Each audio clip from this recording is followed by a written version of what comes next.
You ever notice how people drive around with a garage full of junk while complaining they're broke? If you don't have any friends that do that, it might be you. How about that rusty grill? Maybe you got a pile of copper wire or a random chunk of metal that's been sitting behind the shed since the Clinton administration. Yeah, all of that is money. And that's where Premier Metal Recycling comes in. These guys know value, like real value, not internet math, actual cash value. Whether it's scrap steel, copper, brass, aluminum, Premier Metal will tell you what it's worth and put money in your hand. Honestly, it's one of the few places left where cleaning out your garage can actually pay off. They have 2 convenient locations, 909 West Linden Avenue in East Rochester and 11 Carnes Street in downtown Rochester. You can also check daily pricing and exactly what materials they're buying at premiermetalgroup.com. Or, if you're feeling friendly, give them a call directly at 585-436-4020. Premier Metal Recycling, because your junk pile might actually be your emergency fund. The only podcast where the host needs a therapist. I think that I have very low self-esteem. And wants to be one. You're avoiding everything. From the Mac of All Trades studio in Fairport, New York, it's Billified, the Bill Moran Podcast.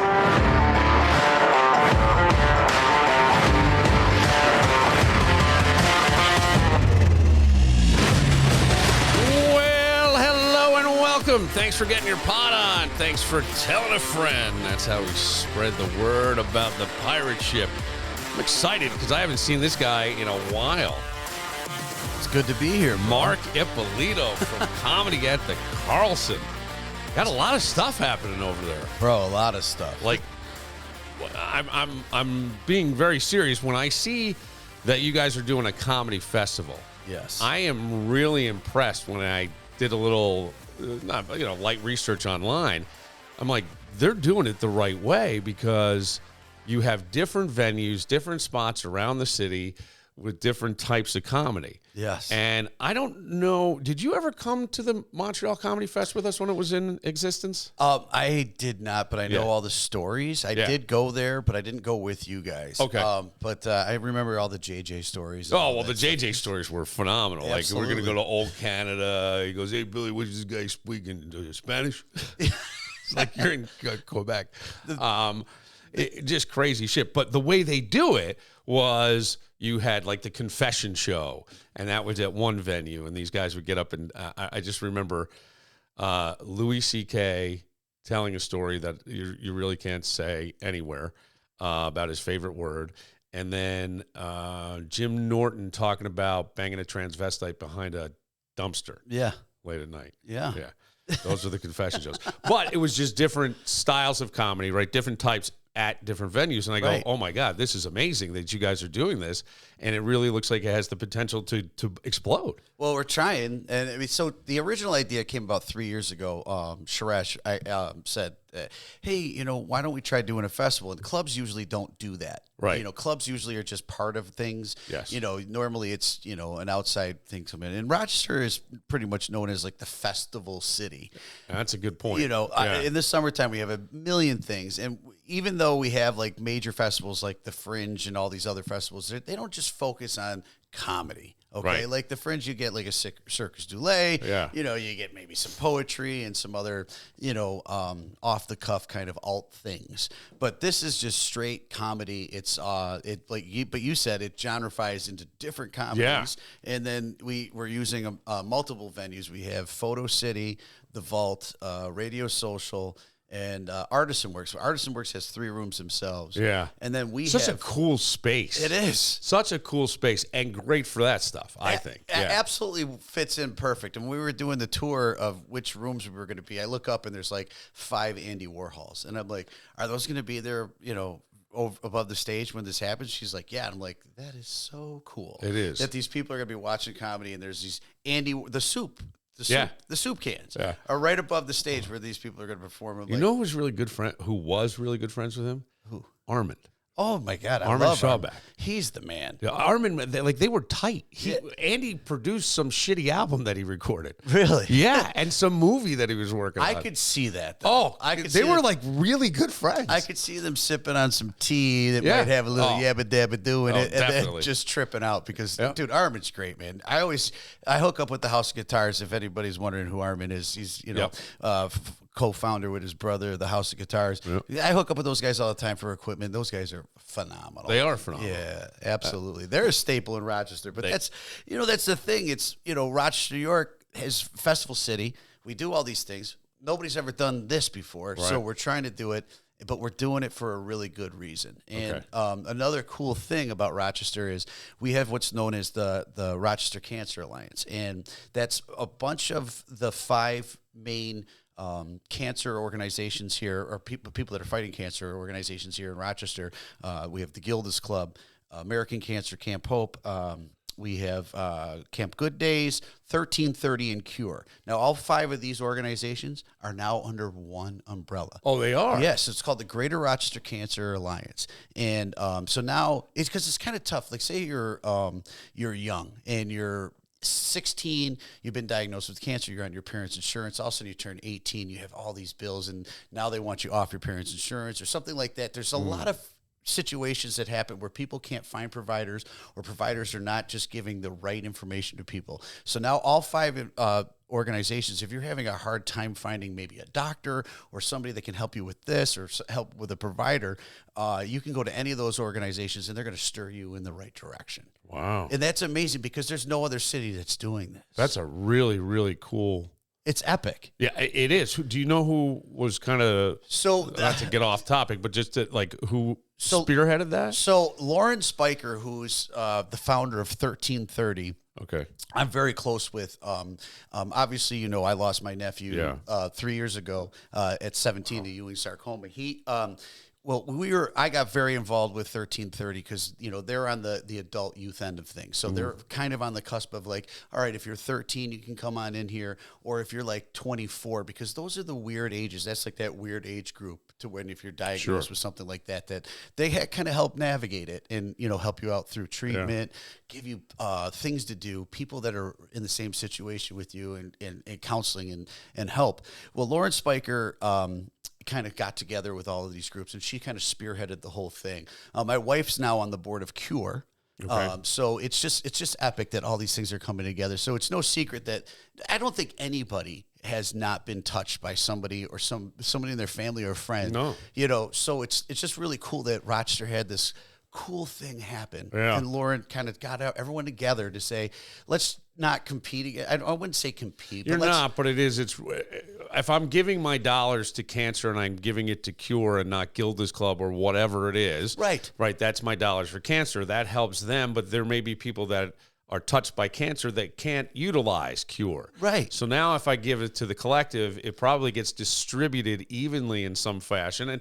And the great thing about that too, Mark, that I think is so important is it stays local. Right. This is a local, not a national. That's a really important piece. I think that needs to be highlighted for people because, we live here. Right. And I'm not saying that you can't care about somebody somewhere else. Right. But we live here, and let's take care of our community and our people.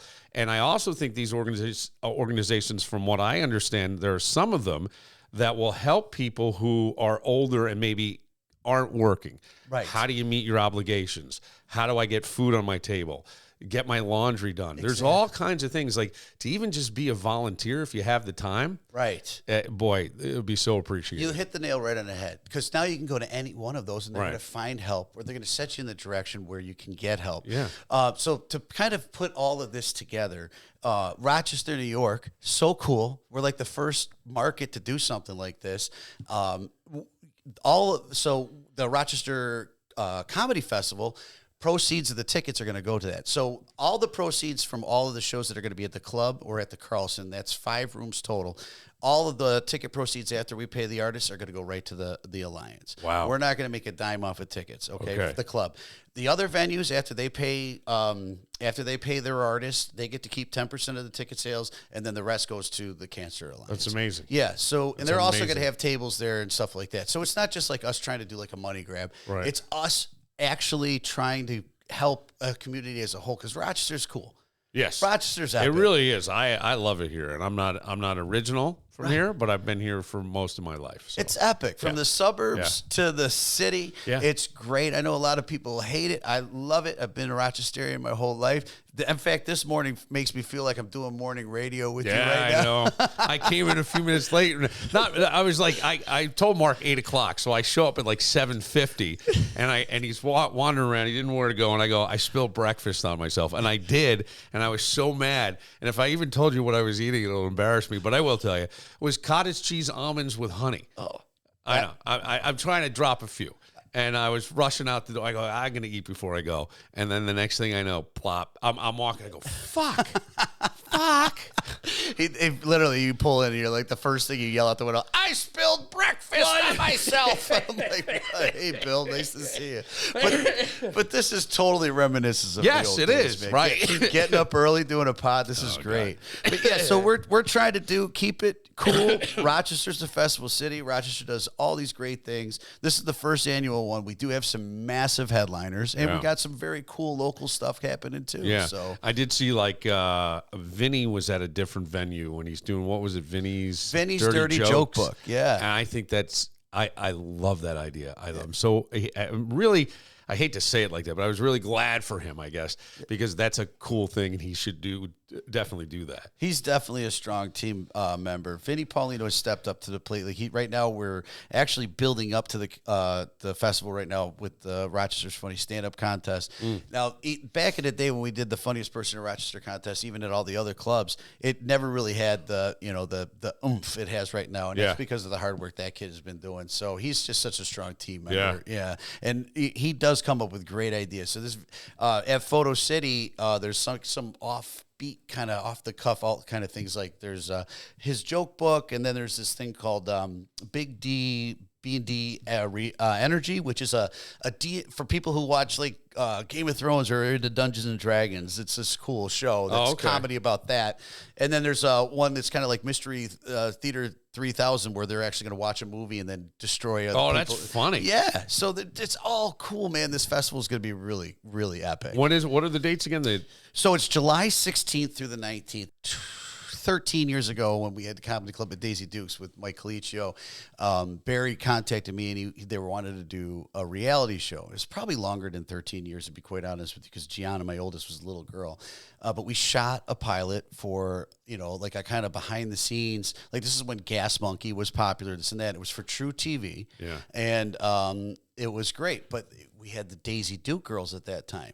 And it was right about the same time when Me Too movement kind of came into play. So True TV was so interested in picking this up. And then all of a sudden, the Me Too movement happened, and they dropped it so fast because we had some Daisy Duke girls that they interviewed next door, and they were just like, this is too sexy, blah, blah, blah. But, whatever. And now True TV doesn't even exist, I don't think. No, I don't think it does either. Yes. I think they got bought by somebody, TNT, or somebody swallowed them up. But yeah. Oh, that's kind of cool, though. What a cool experience that was. It was epic, man. There was like 2 weeks of them actually staying in Rochester. They followed film crews around us all, and it was a great. Yeah, I'll show you the sizzle reel sometime. It was pretty cool. Wow. Then they made a pilot, and then, like I said, it was going. Everyone was like, this is going to go. True TV was like, this is going to go, because like we used to have the bikers pull into Daisy Dukes. Yes. So like there was like a scene where we actually had Tim Meadows, all right? Yeah. And some guy heckled Tim Meadows, so we threw him out, and then the guy was getting all crazy, and then the bikers at Daisy Dukes, and this wasn't even staged. The bikers from Daisy Dukes were like, what's the problem, Mark? And then like, dude, it was like this big thing. And these guys captured this all on film.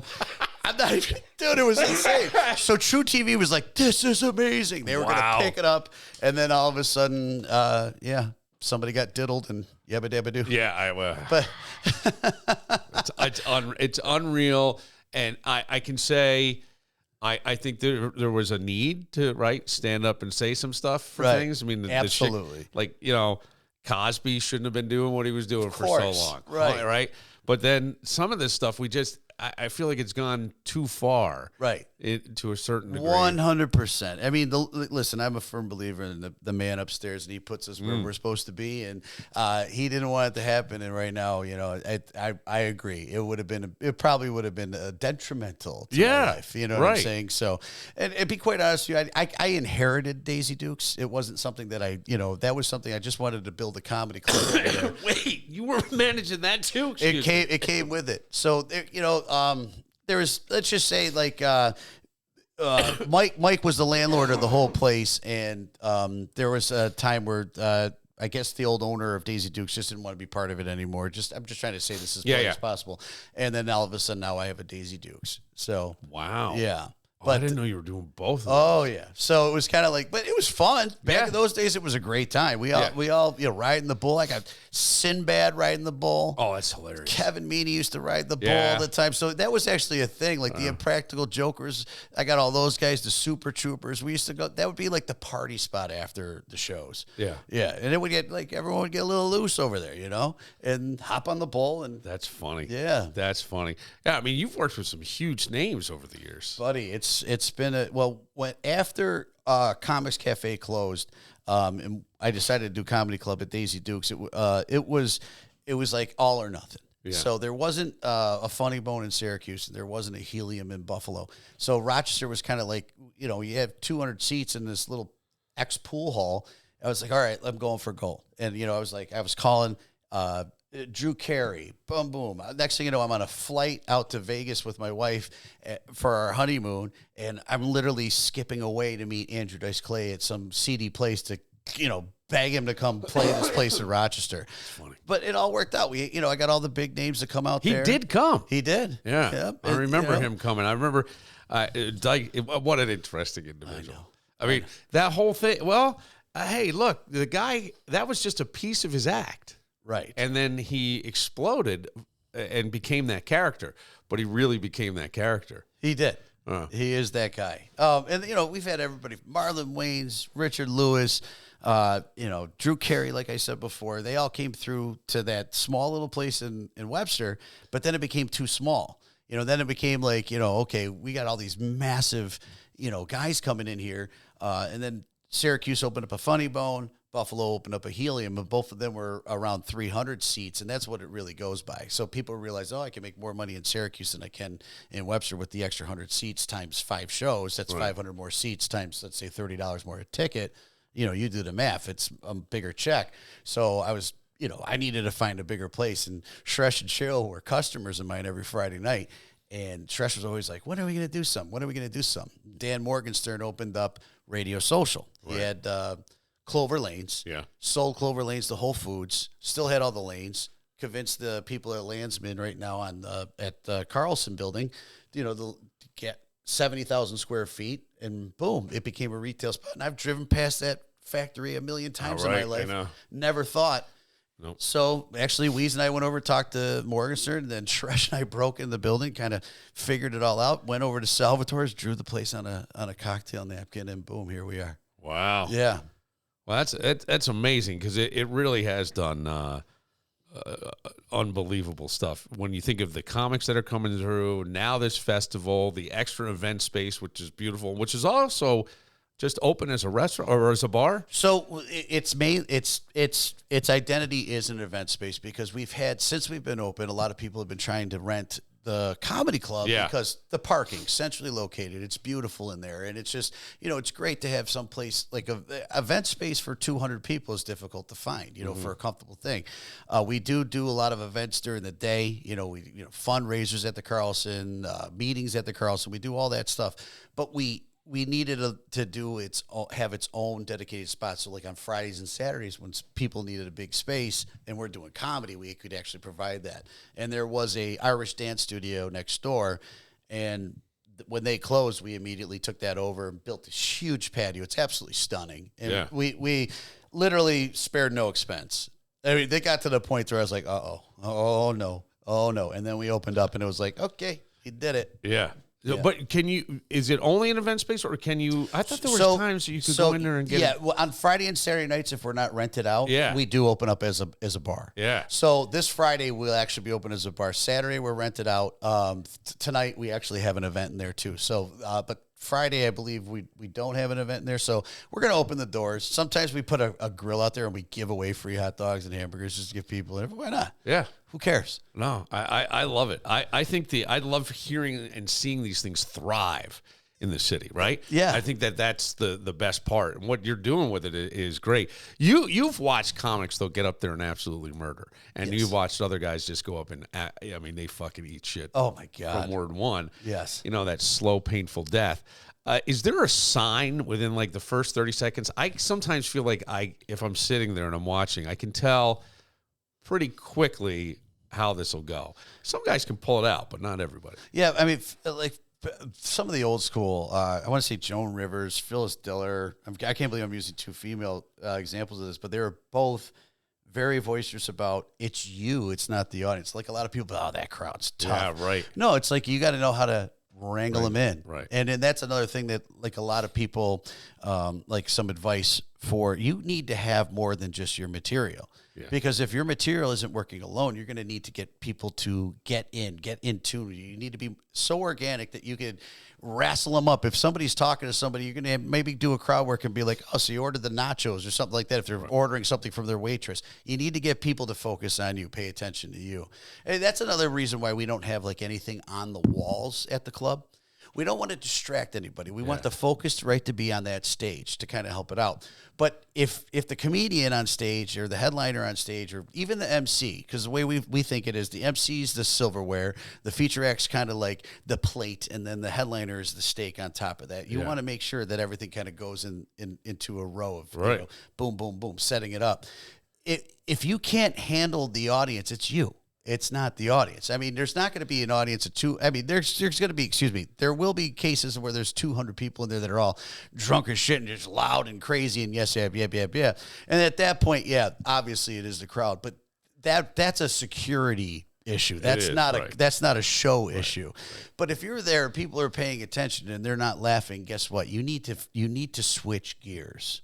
You need to say, okay, now it's time for me to put my material on the side, start doing some crowd work, get people to more focus in what's going on. Right. Because that organicness, when you're in tune with the audience, that's what really draws people in. I agree. I'm thinking too, as you were saying earlier, they used to do what's called paper the room. Yes. Right? And try to put bodies in there. And so you shot for a big number, hoping to hit a smaller number of people that would actually show up. And the bad part with that is it's not people who are coming to see comedy. They're coming because it's free. Right. And they're not there for that. And when you have people that have paid and invested to be there, they're there to laugh. Right. They're there to escape. And you're the person that's going to take them on this ride. Whatever it is, wherever you're going, you're the conductor. That's your whole time. But the worst part is the free. I remember being in New York, walking through Soho, and it was a Tuesday night, and they're like, come in, free comedy, come in, free comedy. So my brother and my wife at the time and I walk in, and that's where I met Rich Ivanovich. Oh, he's great. He is great. And I really liked him, but he was up there, and I'm laughing, and I'm laughing out loud, and I'm the only one. I'm the only one. And he's like, hey, thank you for, because you're excited to be there. Well, I just was, I wanted to see who was there. There were guys who were writing for Chris Rock that were doing time. Like, we're walking outside and they're moping and going, this fucking crowd. And in that case, I can kind of go, yeah, but what a great tool. If you can win the crowd that's not there to see you, then you can handle anybody. That's what that's the way I look at it. And that's what the old greats said. You know, if you got to win the crowd, and that's the thing, you got to have a couple of tricks up your sleeve. And if you only have one trick and that's just memorizing your act, guess what? You're going to eat shit more than you're going to kill. Yeah. You know what I mean? Yeah. So you got to know the crowd. It's going to be different. One week you're going to be in front of, somebody of a certain genre. And then the next week you're going to be a mixed genres. You're going to, you never know. No. And you're going to have to be able to switch on a dime. And this is where, like, I often would say to somebody, sometimes you got to go back and think about the most engaging teacher you had, right? Because that's sort of what you have to be when you're up there. You got to command attention. Yeah. And really, the best comics, in my opinion, you leave thinking. Right. You leave thinking. Maybe it's thinking something absurd and stupid, but you usually leave thinking, and those are the best to me. And I think if you can do that and kind of almost see yourself. There was a comic who passed away years ago, Bill Hicks, who was one of my real. I really love Bill Hicks. I came late to the party with that, and I have a book that had like basically every word he ever spoke on stage, somebody transcribed. And there were times where I would go, oh my God, he's like a history professor, right, with a great, like, just a snarky attitude. I would have loved this guy. And I think sometimes you got to be kind of like that to win in this game. Have you been to the Comedy Hall of Fame yet? I have not. Jamestown, excuse me? I have not. So I'm actually wearing their nice fleece right now. Go. Yeah. There's the Blue Room in the basement. So you go through. First off, it's a cool place. You when you walk in, you go to a kiosk. They ask you a bunch of questions about like what TV shows you have. Blah, blah. They give you a bracelet, and then everything's interactive. And this bracelet kind of takes you on a tour with your kind of analytics that you put in this computer. Okay. So it won't have you go to like the Wiggles room or something. Right. You know, that just doesn't. Some kind of comedy that you just won't find funny. Yeah. It's going to take you through stuff that it kind of analyzed you, but. There's this thing called the Blue Room, and it's the basement at the. So got to be all. You say Bill Hicks. There's a shrine. Really, dude? You got to go.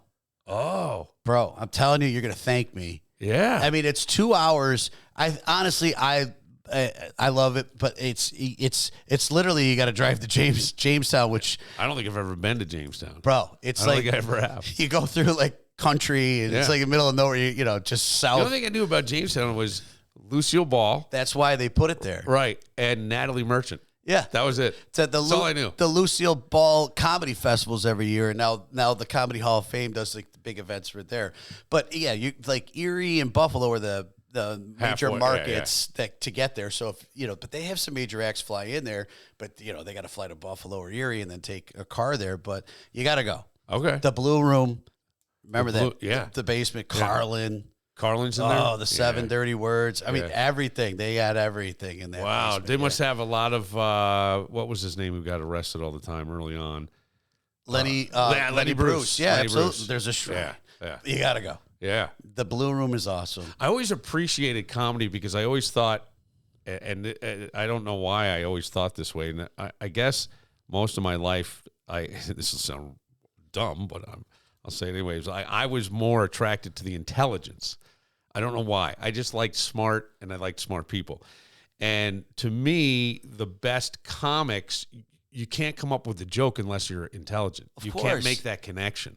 And those were the guys that were written off sometimes in school because it didn't interest them. Because it just didn't interest them. That, and also because the teachers didn't like a wordsmith that might have been a little bit smarter and wittier than them. 100%. 100%. You got Miss Bell, who has a garden and likes to feed the deer in the backyard, and then you got somebody like me in there who's like telling a joke about what's going on in the world. It might intimidate somebody of that nature because they're the one who is in control. You know what I'm saying? Yeah. And that's kind of like when anything happens. Comedians are the first thing that government wants to kind of avoid because they are smart. They are witty. Yeah. They are wordsmiths. Yeah. Like the pandemic. When that shit happened, what was the first thing that happened? Comedy clubs shut down. What were the last things they were allowed to open? Comedy clubs. Yeah. Think about that. Bowling alleys were open. Yeah. So we tried to open. They shut us down. Movie theaters got open. Shresh and I went and got a movie theater license, and we were going to put movies in there. They shut us down. Why? Bro. Do you think it's because they're afraid of people saying the truth? Yeah. Cuomo was the biggest yabba dabba do, and then he ends up touching somebody, and then everybody hates the guy. Right. You know what I'm saying? Oh, now marijuana's legal, and Cuomo's the greatest guy in the world because he yabba dabba do an intern. But finally, strip clubs allowed to open. Shut up. So we were like, this has got to be it. They gave us a month. Do they have to wear a mask in their vagina in case they sneeze? Like, imagine that. Imagine being farted on by Diamond, but you can't go to a comedy club and listen to a fart joke.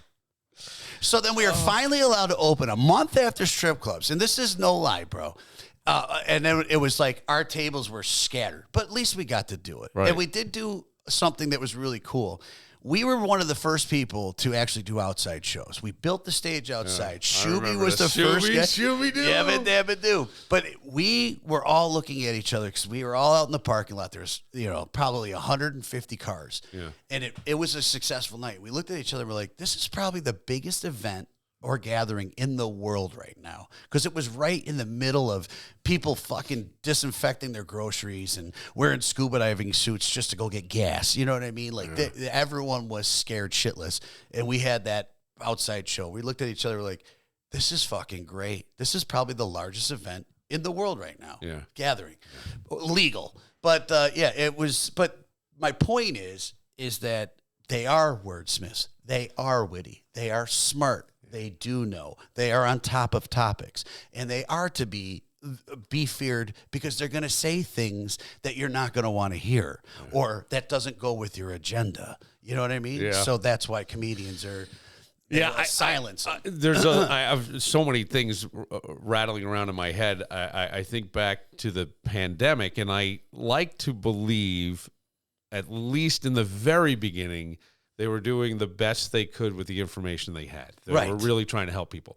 But as I said to, I might have been my mother, who was, real big about, you can't come to my house unless you're vaccinated, blah, blah, blah. And fine.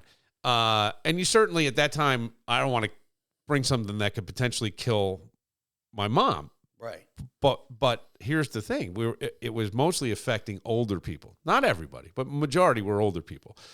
And I said to my mom the other day, I go, I have a son who's 25 and I have another one who's 24. I said, I go into the doctor and they go, hey, you're over a certain age. You should probably get this vaccination. I go, are they offering the same thing to my kids? No. Why? Because they're probably not going to get it. And why put something in your body that you don't necessarily need? I mean, right. So I go, then what happened with COVID? Right. What happened with COVID? Because we knew that it was starting to do this. And the problem is that people lost their livelihood. Right. That's the part. It's like, yes, people did die. You can't deny that. There are people who may still have lingering effects. I have no idea. But the other side of that is there are people who lost their livelihood, their dreams, their business, everything, their hustle. Correct. It just sucked the fucking world out of them. You said it exactly. It comes like this. The energy that you put out in the universe is going to come back to you. Well, you're talking to a guy who's like gotten really weird over the years, and I'm a big believer in that. Well, right now you're kicking butt, so yeah. But I mean, I really do. I believe that. And another thing that was funny, because I've had to do a lot of reading and stuff. I was telling you, I'm back in grad school, and there was a book I'm reading, and there's a lot of talk of, and we even hear this now more in pop culture, right? Self-care. And then people go, oh, it's, spa, soft, blah, blah, blah. I always think of I call them Instagram divorcees, the women like in their, mid 40s to early 50s, and everything is, they're doing self-care. It's red light therapy, and it's a spa day, and they're getting a facial. Mask, with the lasers. Mask, the laser. They got a trainer, and all that. And I go, is that self-care? Because what this person said was, think about like a weekend you go away with some friends and how you come back and you feel recharged. And they go, find a way to break that down, distill it, and do that as your self-care, right? So now, and you know what mine was?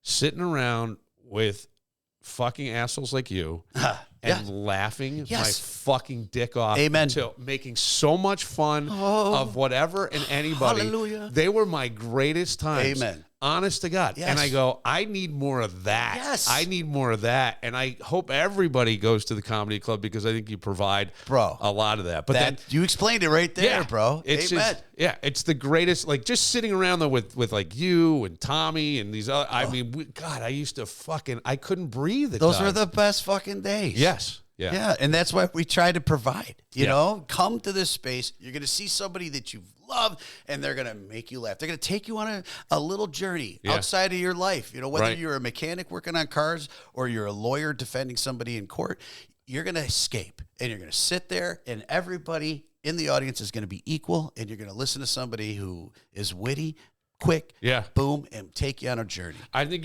people are gonna love it with the comedy festival. I know you have Pete Corielli. Corielli. I always feel like I'm gonna screw up his last name. Pete's interesting to me because he does the podcast with Sebastian. Sebastian Miller. Yeah, Pete and Sebastian. Yep. Right. But Pete, hilarious, by the way. But Pete is really. I am such a fan of that podcast. So funny. And he is great on stage and such a genuine nice guy. Oh, the greatest guy. You know one thing about him? What? He just moved right up the street. I know. Right up the street here. I know that. Literally 2 minutes from this. Yeah, I know. He's a great cat. I know that, and I don't think most people will probably know that he's that close. But he'll be headlining, and it's an opportunity to see somebody who's. I mean, guy plays everywhere at every the venue. best. Yeah, Yeah, I think he's in Vegas the night before. yeah. Oh wow. Yeah. Okay. Yeah, Sebastian takes him everywhere. And, Yeah. I mean, the two, he is, so if you watch that show, I think he's funnier than Sebastian. Yeah. I swear, because he brings more. So Sebastian, I got to tell you, he makes me laugh. But now Sebastian's on a level of, like, he's got housekeepers and guys who wash his cars and so I can't relate unrelatable, to that. right. But I can relate to Pete when he's outside talking about pruning his bushes and then cutting a cable wire. And then his wife comes out and goes, what the fuck happened to the internet? And he's just like, here comes a fight. Yeah. You know, like that I can relate to. Yeah. So to me, Pete's funny. I love him. Yeah. And he's headlining. Yes. This is fucking It's phenomenal. going to be great. And you know what? And like I said, we're not making a dime. The club isn't making one dime off of any ticket. We're gonna give everything after all the extra pay and all the expenses. It's going to go right to the Cancer Alliance. The other clubs, like we said, go ahead, take a little taste, but then 10% of what you make is going to Cancer Alliance, because this is all for them. Yeah. And this is one way of Rochester, like we said in the beginning of this podcast. They all came together. We all come together as a community. I love Rochester, New York. I know there's a lot of people out there that always talk shit about it. Rochester is one of the greatest fucking cities in the world. And you know, whenever you go someplace, you wish you were home. How many people left and came back? Dude, our restaurants are better. Yeah. Well, that is definitely. We're foodies. Yeah. You know what I Yeah. mean? You got free. We got so much. We got 4 bodies of water. We got the bay, the lake, the canal, the river. You know, there's so much to fucking do. Yeah. You know what I mean? People who talk shit about this city just haven't found a good, let's say, harmony where they're at. They just need to do that. This city is great. It is great, and a lot of, like, when you think about the number of people that have come out of here, sports-wise, entertainment-wise, music-wise, there's all. I mean, it's really rich in its culture, and it's so cool to see some of those come back. I think the Wheeze thing is going to be Huge. Yeah, and I think it's going to be really interesting. Even from a civil rights standpoint. It's Fuck, going to be yeah. Anthony, Frederick Douglass, and here's one that people might not know, but me, you, and Rich Aronovich. Oh, and the topless 5, whatever that photo. Yeah, the top free 7. Yes. With my mom. Yes. So what Bill is talking about is, I don't know if you guys know, but in Monroe County, and I think all of New York right now, women can go topless wherever a man can go topless. It's legal. So if there's a store out there that says, you know, shirts are optional, guess what, ladies? You can have that option as well. Yep. And it's all because of some ladies went up to Cobb's Hill and did this. And then on the reunion of that, a photographer invited a whole bunch of people up to Cobb's Hill, myself included, Rich Aronovich, Bill Moran, his wife, his mom, right, and about 50 others. Yeah, and Tommy, and the whole morning show went. And some really good-looking ladies. Hey, you could say that if a guy had his shirt off and he was good. 100%. There were some good-looking guys there too. Yeah. But there was a fire truck with its crane way above our heads, and a guy took a picture of us all laying on the ground. Yeah. And it was just such an epic day. That was really, really cool. And Rich Aronovich, the whole way there was going, I forgot that. titties! He was like, we're going to go see titties! That was Rich Aronovich. I was like, no, but we're going for the civil rights, man. And he was like, I forgot that Rich was part of that. Yes, he was. Yeah, because I remember him coming up on the show a few times, and he used to do a joke about his hair. Oh, yeah. And vagina or whatever. Yes. And I just remember that's what made me laugh in Soho. he had a big afro. He did. And he would take the afro Yeah. and put it in the front, and then he would take the microphone and, like, Yeah. fuck the microphone with his hair. I don't know if you can see that online. That's exactly God, what. that's so funny. He's great, man. He still comes up. Yeah. And he's actually blowing up online now. He does these dancing things on TikTok. And Really? Dude, he dresses like somebody out of the 60s or 70s, and he'll go into like the busiest places in New York City. All of a sudden, press play on some music and just start doing some crazy dance. People are like, who who the fuck is this guy? But it's hilarious. Oh, that's great. Yeah, you got to follow him. That's great. I love seeing you. Go to comedycarlson.com. Yes. Get your tickets for any of the shows coming up. CarlsonComedy.com. Any of the shows that we got coming up and any of the festival. We really got to push the festival. This week we have Joe Gatto from the Impractical Jokers. Okay, yep. Next month we have possibly, we got Damon Wayans Jr., who might be coming with Damon Wayans Sr. So Really? Stay tuned to that. We'll announce that hopefully by the end of the day today. We got David Cross coming. Oh, I love Big David Jay Cross. Okerson. Jay's great. My God, I got there's so many people coming that it's like I there's too much to remember. Wow. But yeah, go to Dan Soder, DeStefano. We got everybody. Wow. Yeah, man. And then the comedy the Wii show is going to be a lot of fun. I'm looking forward to seeing everybody on that. And I'm just interested to see how it all sort of unfolds. Yeah, I mean, it might be a nut-filled turd, but if it does, it's going to be hilarious for about 20 of us. So. Yeah, it could be the funniest thing in the world, and I look forward to seeing him. Well, whenever any of us get back together, like this moment right here, it's just electric, bro. Yeah, You know? it is.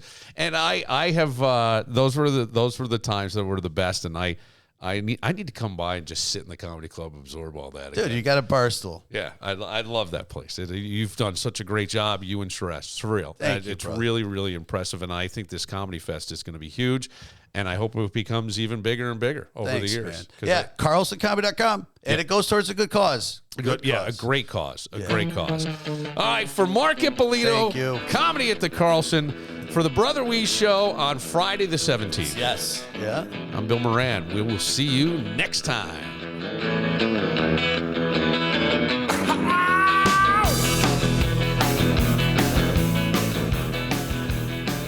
When it comes to home improvement, you've got choices.